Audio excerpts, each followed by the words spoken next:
ಒಂದು ಗ್ರಾಮದಲ್ಲಿ ರಾಜಯ್ಯ ಸುವರ್ಣ ಎನ್ನುವ ಬಡ ದಂಪತಿಗಳು ಇದ್ರು. ಅವರು ಒಂದು ಮಣ್ಣಿನ ಮನೆಯಲ್ಲಿ ಇದ್ದುಕೊಂಡು ಅವರ ಮಗಳಾದ ಅನುಪಮನ ಸಿಟಿಯಲ್ಲಿರುವ ಕಾಲೇಜಲ್ಲಿ ಓದಿಸ್ತಾ ಇದ್ರು. ಅನುಪಮ ಕಾಲೇಜಿಗೆ ಹೋಗ್ಲಿಕ್ಕೆ ಬ್ಯಾಗ್ ಹಾಕೊಂಡು ಹೊರಗಡೆ ಇರುವ ಸೈಕಲ್ ಬಳಿ ಬಂದ್ಲು. ಆಗ ಅವಳ ತಂದೆ ಹೊರಗಿಂದ ಬರ್ತಾ ಇದ್ರು. ಏನ್ ಮಗಳೇ, ಕಾಲೇಜಿಗೆ ಹೊರಟಾಯ್ತಾ? ಅಮ್ಮನ ಕರ್ದೆ, ಆದ್ರೆ ಅಮ್ಮ ಒಳಗೆ ಇಲ್ಲ ಅನ್ಸುತ್ತೆ, ಹೊರಗಡೆ ಕೆಲ್ಸ ಮಾಡ್ತಿರ್ಬೋದು, ಹೇಳ್ಬಿಡಿ ಅಮ್ಮನಿಗೆ. ತಂಗ್ಲನ್ನ ಈರುಳ್ಳಿ ತಿಂದ್ಯಾ ಮಗಳೇ? ಇಲ್ಲಪ್ಪ, ಇವತ್ ನನಗೆ ತಂಗ್ಲನ್ನ ಈರುಳ್ಳಿ ತಿನ್ಲಿಕ್ಕೆ ಇಷ್ಟನೇ ಇಲ್ಲಪ್ಪ. ಹಾಗೆ ಹೇಳಿದಾಗ ರಾಜಯ್ಯ ಗೊಂದಲದಿಂದ, ಯಾಕಮ್ಮ, ಏನಾಯ್ತು? ಮೈಗೇನಾದ್ರೂ ಹುಷಾರಿಲ್ವಾ? ಅದಕ್ಕೆ ಊಟ ಮಾಡ್ದೆ ಹೋಗ್ತಿದೀಯಾ? ಇಲ್ಲಪ್ಪ, ನನಗೆ ಜ್ವರ ಏನೂ ಇಲ್ಲ, ಆದ್ರೆ ಯಾವಾಗ್ಲೂ ಈ ತಂಗ್ಲನ್ನ ಈರುಳ್ಳಿ ಹಸಿಮೆಣಸಿನ್ಕಾಯಿ ತಿನ್ನೋದು ಅಂದ್ರೆ ಬೇಜಾರಾಗ್ತಿದೆಪ್ಪ, ಅದಕ್ಕೆ ಇವತ್ತು ಹೀಗೇನೆ ಹೋಗ್ತಿದ್ದೀನಿ. ತಿನ್ನದೆ ಹೋದ್ರೆ ಅಷ್ಟರಲ್ಲಿ ಹಸಿವಾಗುತ್ತೆ ಕಣಮ್ಮ, ನನ್ ಮಾತ್ ಕೇಳಿ ಸ್ವಲ್ಪ ಆದ್ರೂ ತಿಂದು ಹೋಗಮ್ಮ.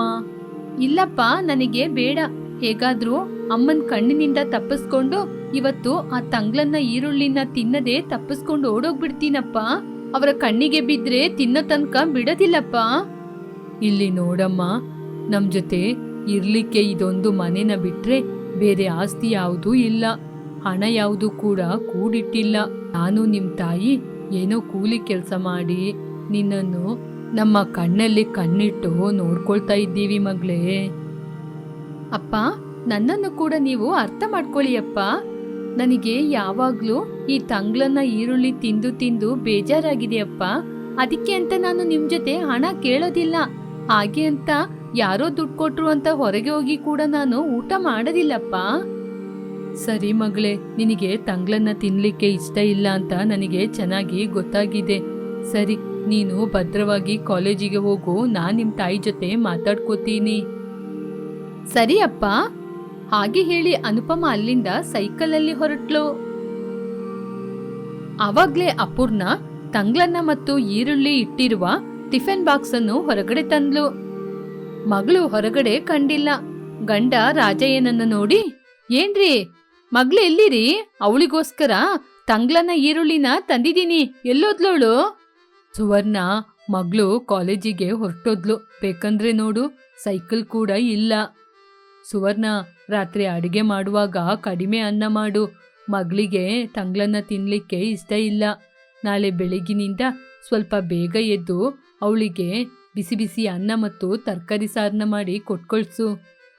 ಸರಿ ರೀ, ಆದ್ರೆ ಇವಾಗ ಈ ಅನ್ನನ ಯಾರು ತಿನ್ನೋದು ಅಂತ ಹೇಳಿ ನೋಡೋಣ. ನೀನೇ ತಿನ್ನೆ. ರೀ, ನನಗೆ ಸ್ವಲ್ಪ ಒಳಗೆ ಇದೆ ಕಣ್ರಿ. ಹಾಗೆ ಇಟ್ಟಿರು ಸುವರ್ಣ, ನಾನು ಮಧ್ಯಾಹ್ನ ಬಂದಾಗ ತಿಂತೀನಿ. ರೀ, ಮಗಳು ತಿನ್ನದೆ ಹೋಗಿದ್ದು ನನಗೆ ಮನ್ಸಿಗೆ ಬೇಜಾರಾಗ್ತಿದ್ದೀರಿ, ನಾನು ಹೋಗಿ ಬರ್ತೀನಿ, ನೀವು ನೋಡ್ಕೊಳ್ಳಿ. ಹೀಗೆ ಸುವರ್ಣ ಆ ತಂಗ್ಲನವನ್ನು ತೆಗೆದುಕೊಂಡು ಅನುಪಮ ಓದ್ತಾ ಇರುವ ಕಾಲೇಜಿಗೆ ಬಂದ್ಲು. ಕ್ಲಾಸ್ ನಡೀತಾ ಇರುವಾಗ, ಅಮ್ಮ, ನನ್ ಮಗಳನ್ನ ಕರಿತೀರಾ? ನನ್ ಮಗಳು ತಂಗ್ಲನ್ನ ತಿನ್ನದೆ ಬಂದ್ಬಿಟ್ಲು. ನಿಮ್ಮ ಮಗಳು ಯಾರಮ್ಮ? ಅನುಪಮ ಮೇಡಮ್, ಅನುಪಮ ತಂಗ್ಲನ್ನ ತಿನ್ನದೆ ಹಾಗೇನೆ ಬಂದ್ಬಿಟ್ಟಿದ್ದಾಳೆ. ಹೀಗೆ ಹೇಳಿದಾಗ ಅನುಪಮ ಎದ್ದು ನಿಂತ್ಲು. ತಂಗ್ಲನ್ನ ಅಂದ ಹಾಗೆ ಎಲ್ಲರೂ ಕೂಡ ಜೋರಾಗಿ ನಗಲು ಆರಂಭಿಸಿದ್ರು. ಅನುಪಮನಿಗೆ ತನ್ನ ತಾಯಿ ಮೇಲೆ ಕೋಪ ಬಂತು. ತಂಗ್ಲನ್ನ ಅಂತ ಹೇಳಿದ ತಕ್ಷಣ ಯಾಕೆ ನೀವೆಲ್ಲ ಹೀಗೆ ನಗ್ತಾ ಇದ್ದೀರಾ? ತಂಗ್ಲನ್ನ ಆರೋಗ್ಯಕ್ಕೆ ಒಳ್ಳೆಯದು. ಅದು ಮಾತ್ರ ಅಲ್ಲದೆ ಆ ತಾಯಿ ಅಷ್ಟು ಪ್ರೀತಿಯಿಂದ ಎಷ್ಟು ದೂರದಿಂದ ತಂದಿದ್ದಾರೆ. ಪ್ರತಿ ತಂದೆ ತಾಯಿ ಅವ್ರ ಜೊತೆ ಇರೋದ್ರಲ್ಲಿ ತಮ್ಮ ಮಕ್ಕಳನ್ನ ಸಂತೋಷವಾಗಿ ಬೆಳೆಸ್ಬೇಕು ಅನ್ಕೊಂಡಿರ್ತಾರೆ. ಅನುಪಮ, ನೀನು ತುಂಬಾ ಅದೃಷ್ಟವಂತೆ. ಹೋಗಿ ಊಟ ಮಾಡಿ ಬಾ. ಹಾಗೆ ಹೇಳಿದ ತಕ್ಷಣ ಅನುಪಮನ ಕೋಪ ಕಡಿಮೆಯಾಯಿತು. Okay madam. ಹಾಗೆ ಅಂತ ಹೇಳಿ ಕ್ಲಾಸ್ ರೂಮಿಂದ ಹೊರಗಡೆ ಬಂದ್ಲು. ಸುವರ್ಣ ಅನುಪಮ ಕಾಲೇಜ್ ಹತ್ರ ಇರುವ ಒಂದು ಮರದ ಕೆಳಗೆ ಕೂತ್ಕೊಂಡಿದ್ರು. ಸುವರ್ಣ ಅನುಪಮನಿಗೆ ತಂಗ್ಲನ್ನ ತಿನ್ನಿಸ್ತಾ ಇದ್ಲು. ಅನುಪಮ ಕಣ್ಣಿನಿಂದ ಕಣ್ಣೀರು ಬರ್ತಾ ಇತ್ತು.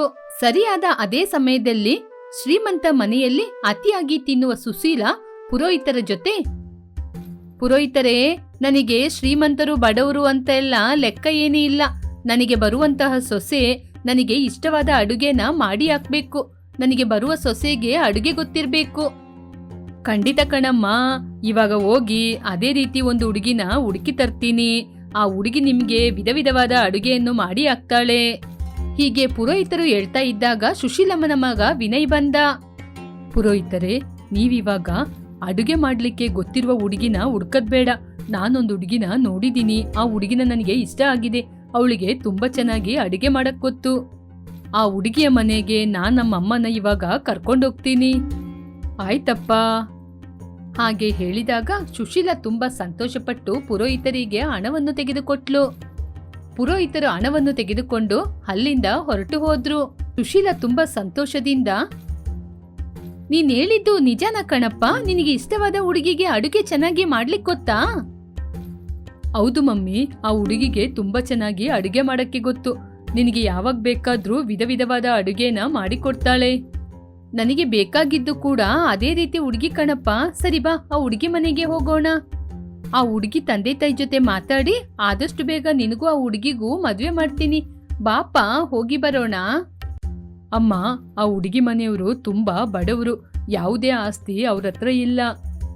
ಇಲ್ಲಿ ನೋಡಪ್ಪ, ನಮಗೆ 10 ತಲೆಮಾರಿಗೆ ಕೂತು ತಿನ್ನುವಷ್ಟು ಆಸ್ತಿ ಇದೆ. ನಮಗೆ ಆಸ್ತಿ ಏನು ಬೇಕಾಗಿಲ್ಲ ಕಣಪ್ಪ. ನಮಗ್ ಬೇಕಾಗಿರೋದು ನನ್ನ ಚೆನ್ನಾಗಿ ನೋಡ್ಕೊಳ್ಳುವಂತಹ ಒಂದು ಹುಡುಗಿ. ಅವಳಿಗೆ ಹಣ ಬೇಕು, ಆಸ್ತಿ ಬೇಕು ಅಂತ ಇಲ್ಲಪ್ಪ. ಹೀಗೆ ವಿನಯ್ನ ಕರ್ಕೊಂಡು ಕಾರಲ್ಲಿ ಆ ಹುಡುಗಿಯ ಮನೆಗೆ ಹೋದ್ರು. ಸುವರ್ಣ ಊಟ ಮಾಡಿಸಿದ ನಂತರ ಪ್ರೀತಿಯಿಂದ, ಭದ್ರವಾಗಿ ಹೋಗಮ್ಮ, ಕಾಲೇಜ್ ಮುಗಿದ್ಮೇಲೆ ನಾನು ಭದ್ರವಾಗಿ ಬರ್ತೀನಿ. ಆಯ್ತು ಮಗಳೇ, ಚೆನ್ನಾಗಿ ಓದಿ ಮನೆಗ್ ಬಾ. ಹಾಗೆ ಹೇಳಿ ಸುವರ್ಣ ಅಲ್ಲಿಂದ ಹೊರಟೋದ್ಲು. ವಿನಯ್ ಮತ್ತು ಸುಶೀಲಾ ಕಾರಲ್ಲಿ ರಾಜಯ್ಯನ ಮನೆಗೆ ಬಂದ್ರು. ರಾಜಯ್ಯ ಅವರನ್ನು ಕೂರಿಸಿದ. ಅಷ್ಟರಲ್ಲಿ ಸುವರ್ಣ ಬಂದ್ಲು. ರಾಜಯ್ಯ ಮತ್ತು ಸುವರ್ಣ ಅವರು ಹೇಳಿದ ಮಾತನ್ನು ಕೇಳಿ ತುಂಬಾನೇ ಸಂತೋಷಪಟ್ರು. ಅನುಪಮನ ವಿನಯ್ಗೆ ಕೊಟ್ಟು ಮದ್ವೆ ಮಾಡ್ಸಕ್ಕೆ ಎಲ್ಲರೂ ಒಪ್ಪಿದ್ರು. ಸುಶೀಲಾ ಮತ್ತು ವಿನಯ್ ಸಂತೋಷದಿಂದ ಹೊರಟೋದ್ರು. ಆ ದಿನ ಸಂಜೆ ಅನುಪಮ ಕಾಲೇಜಿಂದ ಮನೆಗೆ ಬಂದಾಗ ತಂದೆ ತಾಯಿ ಮದುವೆ ವಿಚಾರವನ್ನು ಹೇಳಿದ್ರು. ನಾನು ಆ ಹುಡುಗನ ನೋಡಿಲ್ಲಪ್ಪ. ಆ ಹುಡುಗ ದೊಡ್ಡ ಶ್ರೀಮಂತ ಹುಡುಗ ಕಣಮ್ಮ. ಎಲ್ಲೋ ನಿನ್ನ ನೋಡಿದ್ನಂತೆ. ಅವನಿಗೆ ನೀನು ತುಂಬಾ ಇಷ್ಟ ಆಗಿದ್ಯಂತೆ. ಅದಕ್ಕೆ ನಮ್ಮ ಮನೆಗೆ ಹುಡುಗಿ ಕೇಳಕ್ ಬಂದ್ರು. 2 ದಿನದಲ್ಲಿ ಮದುವೆ ಅಂತೆ. 3ನೇ ದಿನ ನೀನು ಅವ್ರ ಮನೇಲಿರ್ತೀಯ. ಹಾಗೆ ಹೇಳಿ ಕಣ್ಣೀರಾಕಿದ. ಹೀಗೆ 2 ದಿನದಲ್ಲಿ ವಿನಯ್ಗೂ ಅನುಪಮನಿಗೂ ಮದುವೆಯಾಯಿತು. ಅನುಪಮ ಅತ್ತೆ ಮನೆಗೆ ಕಾಲಿಟ್ಲು.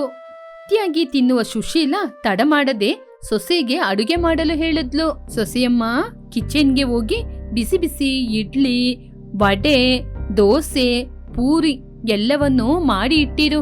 ನನಗೆ ತುಂಬಾನೇ ಹಸಿವಾಗ್ತಾ ಇದೆ. ಬೇಗ ಬರ್ತೀನಿ, ಹೋಗಮ್ಮ, ಬೇಗ ಹೋಗು. ಆ ಮಾತು ಕೇಳಿ ಅನುಪಮ ಆಶ್ಚರ್ಯಪಟ್ಲು. ಅಯ್ಯೋ, ಇಡ್ಲಿನಾ, ದೋಸೆನಾ, ಪೂರಿ, ವಡೆನಾ? ಅತ್ತೆ, ನನಗೆ ಅಡುಗೆ ಮಾಡಕ್ಕೆ ಗೊತ್ತಿಲ್ಲ. ನಮ್ಮ ಮನೆಯಲ್ಲಿ ನಾನು ತಂಗ್ಳನ್ನ ಈರುಳ್ಳಿ ತಿಂತಾ ಇದ್ದೆ. ಬೇಕಾದ್ರೆ ಅದ್ ಮಾಡ್ಕೊಡ್ಲಾ? ಹಾಗೆ ಹೇಳಿದಾಗ ಸುಶೀಲನಿಗೆ ಕೋಪ ಬಂತು. ವಿನಯ್ ಗೊಂದಲದಿಂದ ತಾಯಿಯನ್ನು ನೋಡ್ತಾ ಇದ್ದ. ಅನು, ತಮಾಷೆ ಮಾಡ್ಬೇಡ. ನಿನಗೆ ಅಡುಗೆ ಮಾಡ್ಲಿಕ್ಕೆ ಗೊತ್ತಿಲ್ವಾ? ಇಲ್ಲ ಕಣ್ರಿ. ಹೌದು, ನನ್ಗೆ ಅಡುಗೆ ಮಾಡಕ್ಕೆ ಗೊತ್ತು ಅಂತ ಯಾರು ಹೇಳಿದ್ದು? ತುಂಬಾ ಸಂಸ್ಕೃತಿಯಿಂದ ಇರುವಂತಹ ಹುಡುಗಿಗೆ ಅಡುಗೆ ಗೊತ್ತಿಲ್ಲ ಅಂದ್ರೆ ಯಾರಾದ್ರೂ ನಂಬ್ತಾರಾ? ನಾನು ಕೂಡ ಅದನ್ನೇ ನಂಬಿದ್ದು ಮಮ್ಮಿ. ಹಾಗೆ ಹೇಳಿದಾಗ ಸುಶೀಲಾ ಕೋಪದಿಂದ, ತಪ್ಪು ನನ್ನ ಮಗನ ಮೇಲೆ ಇರೋದ್ರಿಂದ ನಾನು ಸುಮ್ನಿದ್ದೀನಿ. ಇಲ್ಲಿ ನೋಡು ಸೊಸೆಯಮ್ಮ, ನೀನು ಯೂಟ್ಯೂಬ್ ನೋಡಿ ಕಲಿತೀಯೋ ಅಥವಾ ಅಡುಗೆ ಮಾಡುವ ಪುಸ್ತಕನ ನೋಡಿ ಕಲಿತೀಯೋ ನನಗೆ ಗೊತ್ತಿಲ್ಲ. ಸ್ವಲ್ಪ ದಿನದಲ್ಲಿ ಅಡುಗೆನ ಕಲ್ತು ನನಗೆ ಅಡುಗೆ ಮಾಡಿ ಹಾಕ್ಬೇಕು. ಹಾಗೆ ಹೇಳಿ ಫೋನ್ನ ತಗೊಂಡು ಅಲ್ಲಿಂದ ಹೊರಟೋದ್ಲು. ಹೀಗೆ ಸ್ವಲ್ಪ ದಿನ ಕಳೆಯಿತು. ಅನುಪಮ ಸ್ವಲ್ಪ ದಿನದಲ್ಲೇ ಅಡುಗೆನ ಕಲಿತಾ ಇದ್ಲು. ಅನುಪಮ ಕಿಚನ್ ನಲ್ಲಿ ಫೋನ್ನ ನೋಡ್ಕೊಂಡು ಅಡುಗೆ ಮಾಡ್ತಾ ಇದ್ಲು. ಸುಶೀಲಾ, ವಿನಯ್ ಹತ್ರದಿಂದ ನೋಡ್ತಾ ಇದ್ರು. ಅನುಪಮ ಅಡುಗೆ ಮಾಡ್ತಾ ಇರುವಾಗ ಅಡುಗೆ ಮಾಡ್ತಿರುವ ಸ್ಥಳದಿಂದ ಹೊಗೆ ಬಂತು. ಸುಶೀಲಾ ಮತ್ತು ವಿನಯ್ ಅನುಪಮನ ಬೈಕೊಂಡು ಹಾಲಿಗೆ ಬಂದ್ರು. ನಿಜ ಹೇಳಪ್ಪ, ನಿಮ್ಮಪ್ಪ ಸಂಪಾದನೆ ಮಾಡಿದ ಆಸ್ತಿಯನ್ನೆಲ್ಲ ಅಮ್ಮ ಕೂತ್ಕೊಂಡು ತಿಂತಿದ್ದಾಳೆ ಅಂತ ಈ ರೀತಿ ಅಡುಗೆ ಮಾಡಕ್ ಗೊತ್ತಿಲ್ಲದೆ ಹುಡುಗಿನ ಕರ್ಕೊಂಬಂದ? ಇಲ್ಲಮ್ಮ, ನಾನ್ ಯಾಕೆ ಹಾಗೆ ಆಲೋಚನೆ ಮಾಡ್ತೀನಿ ಹೇಳಿ? ಅನುಪಮನಿಗೆ ಅಡುಗೆ ಮಾಡ್ಲಿಕ್ಕೆ ಗೊತ್ತು ಅಂತ ಯೋಚನೆ ಮಾಡ್ದೆ, ಆದ್ರೆ ಅಡುಗೆ ಮಾಡಕ್ಕೆ ಗೊತ್ತಾ ಅಂತ ಅವಳ ಜೊತೆ ಕೇಳಲಿಲ್ಲ. ಹೀಗೆ ಮಾತಾಡ್ಕೊಂಡು ಇದ್ರು. ಸ್ವಲ್ಪ ಸಮಯದಲ್ಲಿ ಅನುಪಮ ಬುಕ್ಕನ್ನು ಓದಿಕೊಂಡು ಅಡುಗೆ ಮಾಡ್ತಾ ಇದ್ಲು. ಅಷ್ಟೇ, ಸ್ವಲ್ಪ ಸಮಯದಲ್ಲಿ ಅಡುಗೆಯಲ್ಲಿ ಬೆಂಕಿ ಹಿಡಿಯಿತು. ಸುಶೀಲಾ ಮತ್ತು ವಿನಯ್ಗೆ ಭಯಪಡಿಸುತ್ತಾ ಅನುಪಮ ಸ್ವಲ್ಪ ದಿನದಲ್ಲೇ ಅಡುಗೆ ಮಾಡಲು ಕಲಿತ್ಲು. ಹೀಗೆ ಸುಶೀಲಾ ಸಂತೋಷದಿಂದ ತುಂಬಾ ವಿಧ ವಿಧವಾದ ಅಡುಗೆಯನ್ನು ಮಾಡಿಸಿಕೊಂಡು ತಿಂದ್ಲು. ರೀ, ನಾನ್ ನಿಮ್ಗೆ ಎಷ್ಟು ಸಲ ಹೇಳಿದೀನಿ, ನನಗೆ ಈ ಮನೇಲಿರಕ್ಕೆ ಇಷ್ಟ ಇಲ್ಲ, ನಾವು ಸಪ್ರೇಟ್ ಮನೆ ಮಾಡ್ಕೊಂಡು ಹೋಗೋಣ. ಅಯ್ಯೋ ಪೂಜಾ, ನಾನ್ ಕೂಡ ನಿನ್ಗೆ ಎಷ್ಟು ಸಲ ಹೇಳಿದೀನಿ, ನಮ್ ತಂದೆ ತಾಯಿನ ಬಿಟ್ಟು ನನ್ನಿಂದ ನಿನ್ ಜೊತೆ ಬೇರೆ ಮನೆ ಮಾಡ್ಕೊಂಡ್ ಬರಕ್ ಆಗಲ್ಲ ಅಂತ. ಹೌದಾ? ಹಾಗಾದ್ರೆ ಒಂದಲ್ಲ ಒಂದಿನ ನಾನು ನಿಮ್ನ ಬಿಟ್ಬಿಟ್ಟು ನನ್ ತಂದೆ ತಾಯಿ ಜೊತೆನೆ ಹೋಗಿ ಇರ್ತೀನಿ. ಹೀಗೆ ಪೂಜಾ ತನ್ನ ಗಂಡನ ಮೇಲೆ ಇರುವ ಕೋಪದಲ್ಲಿ ಹೋಗಿ ಮಲಗಿ ನಿದ್ರೆ ಮಾಡಿದ್ಲು. ಹೀಗೆ ಪ್ರತಿದಿನ ಬೇರೆ ಮನೆ ಮಾಡ್ಬೇಕು ಅಂತ ಗಂಡನ ಜೊತೆ ಜಗಳ ಮಾಡ್ತಾ ಇದ್ಲು. ಆದರೆ ರಾಹುಲ್ ಮಾತ್ರ ತನ್ನ ತಂದೆ ತಾಯಿನ ಬಿಟ್ಟು ಬರದಿಲ್ಲ. ಹಾಗೇನೆ ತನ್ನ ತಂದೆ ತಾಯಿ ಬಗ್ಗೆ ಇರುವ ಪ್ರೀತಿಯನ್ನು ತನ್ನ ಹೆಂಡತಿಯ ಜೊತೆ ಹೇಳ್ತಾನೇ ಇದ್ದ. ಹೀಗೆ ಪೂಜಾ ಮಲಗಿರುವ ಕಾರಣ ತನ್ನ ಅತ್ತೆಯಾದ ಯಶೋಧ ಎಲ್ಲಾ ಕೆಲ್ಸವನ್ನು ಮಾಡ್ತಾ ಇದ್ಲು. ಅಮ್ಮ ಸೊಸೆ, ಹೆಣ್ಮಕ್ಳು 6 ಗಂಟೆ ಮೇಲೆ ನಿದ್ರೆ ಮಾಡ್ಬಾರ್ದಮ್ಮ, ಅದು ಮನೆಗೆ ಕೂಡ ಒಳ್ಳೇದಲ್ಲ. ಎದ್ದೋಳಮ್ಮ, ಎದ್ದು ಮುಖ ತೊಳ್ಕೊ. ಬೆಳಿಗ್ಗೆ ಬೇಗ ಎದ್ದಳದ್ರಿಂದ ನಿಮಗೆ ಒಳ್ಳೇದಾಗಿರೋದು ಸಾಕು, ನನಗೆ ಯಾವ ಒಳ್ಳೇದು ಆಗಿಲ್ಲ. ಹೌದು, ಬೇಗ ಎದ್ದು ಏನ್ ಕೆಲ್ಸ ಮಾಡೋದತ್ತೆ? ಹಾಗೆ ಹೇಳಿದ್ರೆ ಹೇಗಮ್ಮ? ಬೇಗ ಎದ್ದು ಟಿಫಿನ್ ಮಾಡು, ನಾನ್ ಟಿಫಿನ್ ರೆಡಿ ಮಾಡಿಟ್ಟಿದ್ದೀನಿ. ಹಾಗಾದ್ರೆ ಏನ್ ಹೇಳಕ್ ಬರ್ತಿದ್ದೀರಾ? ಅತ್ತೆ ಮಾತ್ರ ಈ ಮನೆಯಲ್ಲಿ ಕೆಲ್ಸ ಮಾಡೋದು, ಸೊಸೆ ಸೋಂಬೇರಿಯಾಗಿ ಮಲ್ಕೊಂಡಿದ್ದಾಳೆ, ಯಾವ ಕೆಲ್ಸನೂ ಮಾಡೋದಿಲ್ಲ, ಹಾಗೆ ಅಂತ ತಾನೆ? ಅದೆಲ್ಲ ಬೇಕಾಗಿಲ್ಲ. ನಿಮಗೆ ಬೇಕಾದ ಅಡಿಗೆನ ನೀವು ಮಾಡ್ಕೊಳ್ಳಿ, ನನಗ್ ಬೇಕಾದ ಅಡಿಗೆನ ನಾನ್ ಮಾಡ್ಕೊಂಡ್ ತಿಂತೀನಿ. ಹೀಗೆ ಪೂಜಾ ಎದ್ದು ಅಡುಗೆ ಮನೆಯೊಳಗೆ ಹೋಗಿ ತನಗೆ ಬೇಕಾದ ಅಡುಗೆಯನ್ನು ಒಬ್ಳೆ ಮಾಡ್ಕೊಂಡು ತಿಂದ್ಲು. ಅದನ್ನು ನೋಡಿದ ಅತ್ತೆಗೆ ಆಶ್ಚರ್ಯವಾಯಿತು. ಸೊಸೆ, ಏನಮ್ಮ ನೀನ್ ಮಾಡ್ತಿರುವ ಕೆಲ್ಸ? ಇವಾಗ ನಾನ್ ಮಾಡಿರುವ ಅಡಿಗೆ ತಿಂದ್ರೆ ನಿನ್ಗೆ ಏನಾಗುತ್ತೆ? ಏನಾಗಲ್ಲ ಅತ್ತೆ, ಇವತ್ತಿನಿಂದ ನನಗ್ ಬೇಕಾದ ಅಡಿಗೆನ ನಾನೇ ಮಾಡ್ಕೊಂಡು ನಾನೊಬ್ಳೆ ತಿನ್ಕೋತೀನಿ. ಹೀಗೆ ಪೂಜಾ ಅವಳಿಗೂ ಅವಳ ಗಂಡನಿಗೂ ಮಾತ್ರ ಅಡುಗೆಯನ್ನು ಮಾಡಿ ತಿಂತಾ ಇದ್ಲು. ಹೀಗೆ ಒಂದು ದಿನ ಎಲ್ಲರೂ ಮಧ್ಯಾಹ್ನದ ಸಮಯದಲ್ಲಿ ಡೈನಿಂಗ್ ಟೇಬಲ್ ಅಲ್ಲಿ ಕೂತಿದ್ರು.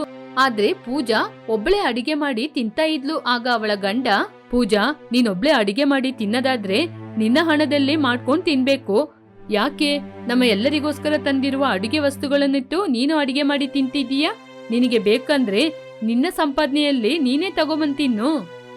ಹೀಗೆ ರಾಹುಲ್ ಕೋಪದಿಂದ ಹೇಳಿದಾಗ ಪೂಜಾ ಬೇಕು ಅಂತ ಅಳಲು ಆರಂಭಿಸಿದ್ಲು. ಹೌದು, ಇದೆಲ್ಲ ನಿಮ್ಮ ವಸ್ತು ತಾನೆ, ಇನ್ ಮುಂದೆ ಈ ಮನೆಯಲ್ಲಿ ಒಂದು ವಸ್ತು ಕೂಡ ನಾನ್ ಮುಟ್ಟದಿಲ್ಲ, ಊಟನೇ ಮಾಡೋದಿಲ್ಲ. ಹಾಗೆ ಹೇಳಿ ಪೂಜಾ ಅಳುತ್ತಾನೆ ಅವಳ ರೂಮಿಗೆ ಹೊರಟೋದ್ಲು. ರಾಹುಲ್, ಯಾಕೋ ನಿನ್ಗೆ ಇಷ್ಟೊಂದು ಕೋಪ? ನೋಡಿದೀಯಾ, ಅವಳು ಏನು ತಿಂದೆ ಹಾಗೆ ಎದ್ದು ಒಳಗೋದ್ಲು. ಹೋದ್ರೆ ಹೋಗ್ಲಿ ಅಮ್ಮ, ಹೊಟ್ಟೆ ಹಸಿವಾದ್ರೆ ಅವಳೇ ತಾನಾಗಿ ಬಂದು ತಿಂತಾಳೆ. ಯಾವಾಗ ನೋಡಿದ್ರು ಸಪ್ರೇಟ್ ಆಗಿ ಹೋಗೋಣ ಅಂತ ಜೀವ ತಿಂತಾಳೆ. ರಾಹುಲ್, ನಮ್ಮಿಂದ ನಿನಗೆ ಯಾಕೋ ಜಗಳ? ಪೂಜಾ ಹೇಳಿದ ಮಾತಲ್ಲಿ ಏನ್ ತಪ್ಪಿದೆ ಹೇಳು? ಯಾವ ಹುಡುಗಿಗಾದ್ರೂ ತನ್ನ ಗಂಡನ ಜೊತೆ ಚೆನ್ನಾಗಿರ್ಬೇಕು ಅಂತಾನೆ ಇರುತ್ತೆ. ಅವಳು ನಮ್ಮೆಲ್ಲರಿಗೂ ಸೇವೆ ಮಾಡ್ಲಿಕ್ಕೆ ಬಂದಿಲ್ಲ ತಾನೆ, ನಿನ್ನ ನೋಡ್ಕೊಳ್ಳಿಕ್ಕೆ ಮಾತ್ರನೇ ಅವಳು ಬಂದಿರೋದು. ಅಮ್ಮ, ಏನಮ್ಮ ನೀವು ಮಾತಾಡೋದು? ಇಷ್ಟು ದಿನ ನೋಡ್ಕೊಂಡಿರುವ ನಿಮ್ನ ನಾನು ಬಿಟ್ಟು ಹೋಗ್ಬೇಕಾ? ರಾಹುಲ್, ನಿನ್ನ ಹೆಂಡತಿ ನಿನ್ ಜೊತೆ ಇರ್ಬೇಕು ಅಂತ ತಾನೆ ಅವಳ ಅಪ್ಪ ಅಮ್ಮನ ಬಿಟ್ಟು ನಿನ್ನತ್ರ ಬಂದಿದ್ದಾಳೆ. ಹಾಗಿರುವಾಗ ನೀನ್ ಕೂಡ ನಿನ್ನ ಅಪ್ಪ ಅಮ್ಮನ ಬಿಟ್ಟು ಅವಳ ಜೊತೆ ಸಪ್ರೇಟ್ ಆಗಿ ಇರ್ಬೇಕು ತಾನೆ? ಹೀಗೆ ಸುಶೀಲಾ ತನ್ನ ಮಗನಿಗೆ ಬುದ್ಧಿಯನ್ನು ಹೇಳಿದ್ಲು. ಹೀಗೆ 2 ದಿನ ಆಯಿತು. ಪೂಜಾ 2 ದಿನದಲ್ಲಿ ಏನು ಊಟ ಮಾಡದೆ ಒಂಥರ ಆಗಿದ್ಲು. ಅದನ್ನು ನೋಡಿದ ರಾಹುಲ್ ಬೇರೆ ಮನೆ ಮಾಡಲು ಒಪ್ಪಿಕೊಂಡ. ಹೀಗೆ ಸ್ವಲ್ಪ ದಿನದಲ್ಲೇ ಪೂಜಾ ತನ್ನ ಅತ್ತೆ ಮಾವನನ್ನು ಬಿಟ್ಟು ಬೇರೆ ಮನೆ ಮಾಡಿ ಸಂತೋಷವಾಗಿದ್ಲು. ಹಬ್ಬ, ಇಲ್ಲಿ ಎಷ್ಟೊಂದು ಪ್ರಶಾಂತವಾಗಿದೆ. ಇನ್ನು ಬೆಳಿಗ್ಗೆ ಬೇಗ ಎದ್ದೊಳ್ಬೇಕಾದ ಅವಶ್ಯಕತೆ ಇಲ್ಲ, ಎಲ್ಲರಿಗೋಸ್ಕರ ಅಡುಗೆ ಮಾಡುವ ಅವಶ್ಯಕತೆ ಇಲ್ಲ. ಹೀಗೆ ಆಲೋಚನೆ ಮಾಡ್ಕೊಂಡು ತುಂಬಾ ಸಂತೋಷವಾಗಿದ್ಲು. ಆದರೆ ರಾಹುಲ್ ಮಾತ್ರ ತನ್ನ ತಂದೆ ತಾಯಿಯಿಂದ ದೂರ ಇರುವುದನ್ನು ಯೋಚನೆ ಮಾಡಿ ತುಂಬಾ ಚಿಂತೆ ಮಾಡ್ದ. ಹೀಗಿರುವಾಗ ಸುಶೀಲಮ್ಮ ಒಂದಿನ ಮಗ ಮತ್ತು ಸೊಸೆಯನ್ನು ನೋಡಲು ಬಂದ್ರು. ಅಮ್ಮ ಸೊಸೆ, ಹೇಗಮ್ಮ ಇದ್ದೀಯಾ? ಹಾಗೆ ಅಂತ ಪ್ರೀತಿಯಿಂದ ಕೇಳಿದ್ರು. ಆದ್ರೆ ಪೂಜಾ ಮಾತ್ರ ಮನಸ್ಸೊಳಗೆ ತುಂಬಾ ಕೋಪವನ್ನು ಇಟ್ಕೊಂಡು, ಎಲ್ಲಿ ಅತ್ತೆ ಸಂತೋಷವಾಗಿರೋದು? ಗಂಡ ಹೆಂಡತಿ ಇಬ್ರು ಸಂತೋಷವಾಗಿರೋಣ ಅಂತ ಆಲೋಚನೆ ಮಾಡಿದ್ರೆ ಯಾರಾದ್ರೂ ಒಬ್ರು ಬಂದು ಏನಾದ್ರೂ ಹಿಂಸೆ ಕೊಡ್ತಾನೆ ಇರ್ತಾರೆ. ಹಾಗೆ ಹೇಳಿದ್ಲು. ಆ ಮಾತನ್ನು ಕೇಳಿ ಸುಶೀಲಾ ತನಗೆ ಹೇಳೋದು ಅಂತ ಅರ್ಥ ಮಾಡ್ಕೊಂಡ್ಲು. ಸರಿ ಅಮ್ಮ, ನಾನು ಹೋಗಿ ಬರ್ತೀನಿ. ಹಾಗೆ ಹೇಳಿ ಸುಶೀಲಾ ಅಲ್ಲಿಂದ ಹೊರಡುವಾಗ ಅಷ್ಟರಲ್ಲಿ ರಾಹುಲ್ ಬಂದು ತಾಯಿಯನ್ನು ನೋಡಿ ತುಂಬಾನೇ ಸಂತೋಷಪಟ್ಟ. ಪೂಜಾ, ಅಮ್ಮನ್ಗೇನಾದ್ರೂ ಅಡಿಗೆ ಮಾಡಿಕೊಡು. ಹಾಗೆ ಹೇಳಿ ತನ್ನ ತಾಯಿಯನ್ನು ಮಾತನಾಡಿಸಲು ರೂಮಿಗೆ ಕರ್ಕೊಂಡೋಗಿ ಮಾತಾಡ್ತಾ ಇದ್ದ. ಆಗ ಪೂಜಾ ಬಂದು ಗಂಡನನ್ನು ಕೋಪದಿಂದ ನೋಡಿ, ರೀ ಒಂದ್ಸಲ ರೂಮಿಗೆ ಬನ್ನಿ ಹೀಗೆ ಕರೆದ್ಲು. ಆಗ ರಾಹುಲ್ ಪೂಜನ ಬಳಿ ಬಂದ. ಏನೇ, ಯಾಕೆ ಕರ್ದೆ? ಏನಿಲ್ಲ, ನಿಮ್ಮಮ್ಮ ಬಂದಿದಾರಲ್ಲ, ಯಾಕೆ ಬಂದಿದ್ದಾರೆ? ಬಂದವ್ರನ್ನ ಯಾಕೆ ಬಂದಿದ್ದಾರೆ ಅಂತ ಕೇಳ್ತಿದ್ದೀಯಲ್ಲ. ಬಂದಿರೋದು ಯಾರು ಅನ್ಕೊಂಡಿದ್ದೀಯಾ? ಅವರು ನನ್ ತಾಯಿ ಕಣೆ. ಅದೇ ರೀ, ನನ್ಗೂ ಕೂಡ ಭಯ. ಇಷ್ಟು ದಿನ ಅಲ್ಲಿರುವಾಗ ನೀವೊಬ್ರೇ ಸಂಪಾದನೆ ಮಾಡಿ ಎಲ್ಲರೂ ತಿಂತಿದ್ರು. ಇವಾಗ ನಾವು ಸಪ್ರೇಟ್ ಬಂದ್ಬಿಟ್ಟಿದೀವಲ್ವಾ, ಅವರಿಗೆ ಹಣ ಬೇಕಾಗಿರುತ್ತೆ. ಏನೇ ಮಾತಾಡ್ತಿದೀಯಾ? ನಮ್ಮ ಅಮ್ಮನಿಗೆ ಹಣ ಬೇಕಂದ್ರೆ ಇಲ್ಲಿ ತನಕ ಬರ್ತಾರಾ? ಯಾಕೆ ರೀ ಬರೋದಿಲ್ಲ? ಅದಕ್ಕೇನೆ ಬಂದಿರ್ಬೇಕು. ಇಷ್ಟು ದಿನ ನಿಮ್ಮ ಸಂಪಾದನೆ ತಾನೇ ಅವರಿಗೆ ಬೇಕಾಗಿತ್ತು. ಇವಾಗ ನಾವು ಬೇರೆ ಮನೆ ಮಾಡ್ಕೊಂಡ್ ಬಂದಿದೀವಲ್ಲ, ನಿಮ್ಮ ಅಮ್ಮ ಎಲ್ಲಾದ್ರೂ ಹಣ ಕೇಳ್ತಿದ್ದಾರೆ ಅಂತ ಹಣ ಕೊಡ್ಬೇಡಿ, ಆಮೇಲೆ ನಾನ್ ಸುಮ್ನೆ ಇರೋದಿಲ್ಲ. ಹೀಗೆ ಹೇಳಿದಾಗ ಆ ಮಾತನ್ನು ಸುಶೀಲಮ್ಮ ಕೇಳಿಕೊಂಡು ತುಂಬಾ ದುಃಖದಿಂದ ಅಲ್ಲಿಂದ ಹೊರಟು ಹೋಗ್ತಾ ಇದ್ರು. ಅದನ್ನು ನೋಡಿದ ರಾಹುಲ್ ಬೇಜಾರ್ ಮಾಡ್ದ. ಪೂಜನ ಹೇಗೆ ಬದಲಾಯಿಸ್ಬೇಕು ಅಂತ ಆಲೋಚನೆ ಮಾಡ್ತಾನೆ ಇದ್ದ. ಈಗಿರುವಾಗ ಒಂದು ದಿನ ಪೂಜಾಳ ತಂದೆ ತಾಯಿ ಮಗಳನ್ನು ನೋಡಲು ಮನೆಗೆ ಬಂದಿದ್ರು. ಪೂಜಾ ಸಂತೋಷದಿಂದ ತಂದೆ ತಾಯಿಗೆ ಬೇಕಾದ ಅಡುಗೆಯನ್ನೆಲ್ಲ ಮಾಡಿಕೊಟ್ಲು. ಅಪ್ಪ, ಅಮ್ಮ ಹೇಗಿದ್ದೀರಾ? ಮನೇಲೆಲ್ಲ ಚೆನ್ನಾಗಿದ್ದಾರಾ? ಎಲ್ಲಿ ಪೂಜಾ ಚೆನ್ನಾಗಿರೋದು, ಆ ವಿಷಯನ ಯೋಚನೆ ಮಾಡಿಸ್ಬೇಡ ಹಾಗೆ ಹೇಳಿ ಚಿಂತೆ ಮಾಡ್ತಾ ಇದ್ರು. ಅದನ್ನು ನೋಡಿ ಪೂಜಾ ಕೂಡ ದುಃಖಪಟ್ಲು. ಏನಮ್ಮ ಹಾಗೆ ಹೇಳ್ತಾ ಇದ್ದೀರಾ? ಏನಾಯ್ತು? ಏನಮ್ಮ ಹೇಳಕ್ ಕೇಳ್ತಿದೀಯಾ? ನಿಮ್ಮ ಅತ್ತಿಗೆ ನಿಮ್ಮ ಅಣ್ಣನ ನಮ್ಮಿಂದ ದೂರ ಮಾಡಿ ಬೇರೆ ಮನೆ ಮಾಡ್ಕೊಂಡು ಕರ್ಕೊಂಡೋಗ್ಬಿಟ್ಟಿದ್ದಾಳೆ. ಇವಾಗ ನಮ್ನ ನೋಡಕ್ಕೆ ಕೂಡ ಯಾರೂ ಇಲ್ಲಮ್ಮ. ಏನು ಇಲ್ಲದಿದ್ರು ಪರವಾಗಿಲ್ಲ, ನಿಮ್ಮ ಅಣ್ಣನ ಹೋಗಿ ನೋಡಿ ಮಾತಾಡ್ಸ್ಕೊಂಡ್ ಬರೋಣ ಅಂದ್ರೆ ನಿನ್ನ ಅತ್ತಿಗೆ ಬಾಯಿಗೆ ಬಂದ ಹಾಗೆ ಬೈತಾ ಇದ್ದಾಳೆ. ಆ ಮಾತನ್ನು ಕೇಳಿ ಪೂಜನಿಗೆ ಕೋಪ ಬಂತು. ಏನಮ್ಮ, ನಿಮ್ನ ಅಷ್ಟೊಂದ್ ಮಾತಾಡ್ತಿದ್ದಾರಾ? ನಿಮ್ನ ನೋಡ್ಕೊಳ್ಳೋ ಜವಾಬ್ದಾರಿ ಅವ್ರದೇ ತಾನೇ? ಸರಿ, ಅತ್ತಿಗೆ ಹಾಗೆ ಅಂದ್ರೆ ಅಣ್ಣನಿಗೆ ಏನಾಯ್ತು? ಚಿಕ್ಕ ವಯಸ್ಸಿನಿಂದ ಅಣ್ಣನ ಎಷ್ಟ್ ಚೆನ್ನಾಗಿ ನೋಡ್ಕೊಂಡಿದ್ರಿ, ಅದ್ನ ಅಣ್ಣ ಮರ್ತ್ ಬಿಟ್ರಾ? ಈ ವಯಸ್ಸಲ್ಲಿ ನಿಮ್ನ ನೋಡ್ಕೊಳ್ಳೋದ್ ಬಿಟ್ಬಿಟ್ಟು ಅವ್ರು ಯಾಕೆ ಬೇರೆ ಮನೆ ಮಾಡ್ಕೊಂಡೋದ್ರು? ಹೀಗೆ ಕೋಪದಿಂದ ತನ್ನ ಅತ್ತಿಗೆ ಮಾಡಿದ ಕೆಲ್ಸವನ್ನು ಯೋಚನೆ ಮಾಡಿ ಬೈತಾ ಇದ್ಲು. ಆಗ ಅವಳ ತಾಯಿ, ಅವಳನ್ನ ಹೇಳಿ ಏನ್ ಪ್ರಯೋಜನ ಇಲ್ಲ ಕಣೆ, ಮೊನ್ನೆ ತನಕ ಚೆನ್ನಾಗಿನೇ ನೋಡ್ಕೊಂಡಿದ್ಲು. ಆದ್ರೆ ನೀನು ಯಾವಾಗ ಬೇರೆ ಮನೆ ಮಾಡ್ಕೊಂಡ್ ಬಂದೋ ಅವಾಗ ಅವಳು ಕೂಡ ಬೇರೆ ಮನೆ ಮಾಡ್ಕೊಂಡ್ ಹೋಗ್ತೀನಿ ಅಂತ ಹೋಗ್ಬಿಟ್ಲು. ಅವಳನ್ನ ಹೇಳಿ ಏನ್ ಪ್ರಯೋಜನ? ನೀನು ಹೇಗೆ ಈ ಸಮಯದಲ್ಲಿ ನಿಮ್ಮ ಅತ್ತೆ ಮಾವನ ಬಿಟ್ಟು ದೂರ ಬಂದೋ ಅದೇ ರೀತಿ ಅವಳು ಕೂಡ ನಮ್ನ ಬಿಟ್ಬಿಟ್ಟು ದೂರ ಹೋಗ್ಬಿಟ್ಲು. ನೀನು ಹೇಗೆ ನಿಮ್ಮ ಅತ್ತೆ ಮಾವನ ಬೈಕೊಂಡು ಅವ್ರನ್ನ ದೂರ ಮಾಡ್ದೋ ಅವಳು ಕೂಡ ಬೈಕೊಂಡು ದೂರ ಮಾಡ್ಬಿಟ್ಲು. ನೀನು ಮಾಡಿದ್ದು ತಪ್ಪಲ್ಲ ಅಂದ್ರೆ ಅವಳು ಮಾಡಿದ್ದು ಕೂಡ ತಪ್ಪಲ್ಲ.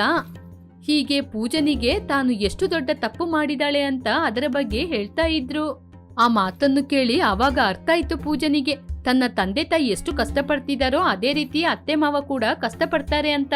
ಮರುದಿನ ತನ್ನ ಗಂಡನನ್ನು ಕರ್ಕೊಂಡು ತನ್ನ ಅತ್ತೆ ಮಾವನ ಮನೆಗೇನೆ ಹೊರಟೋದ್ಲು. ಅತ್ತೆ ಮಾವ, ನನ್ನನ್ನು ಕ್ಷಮಿಸಿ. ಈ ಸಮಯದಲ್ಲಿ ನಮ್ಮ ಅವಶ್ಯಕತೆ ನಿಮಗೆ ಇರುತ್ತೆ ಅಂತ ಅರ್ಥ ಮಾಡ್ಕೊಳ್ದೆ ನಿಮ್ಮ ಮಗನನ್ನು ನಿಮ್ಮಿಂದ ದೂರ ಮಾಡಿ ನನ್ನ ಸಂತೋಷಕ್ಕೆ ನಾನ್ ಹೋಗ್ಬಿಟ್ಟೆ ಹಾಗೆ ಹೇಳಿ ದುಃಖ ಪಡ್ತಾ ಇದ್ಲು. ಪೂಜಾ ಬದಲಾಗಿ ತನ್ನ ಅತ್ತೆ ಮಾವನ ತುಂಬಾ ಚೆನ್ನಾಗಿ ನೋಡ್ಕೊಳ್ತಾ ಇದ್ಲು. ಅದೇ ಸಮಯಕ್ಕೆ ರಾಹುಲ್ ತನ್ನ ಅತ್ತೆ ಮಾವನ ಮನೆಗೆ ಹೋಗಿ, ನಿಮಗೆ ತುಂಬಾ ಧನ್ಯವಾದಗಳು ಅತ್ತೆ. ಪೂಜಾನ ಹೇಗೆ ಬದಲಾಯಿಸೋದು ಅಂತ ಆಲೋಚನೆ ಮಾಡ್ತಿದ್ದೆ, ನೀವು ಬಂದು ಬದಲಾಯಿಸ್ಬಿಟ್ರಿ ಹಾಗೆ ಹೇಳಿ ಅವರು ನಡೆಸಿದ ನಾಟಕವನ್ನು ಯೋಚನೆ ಮಾಡಿ ನಗ್ತಾ ಇದ್ರು.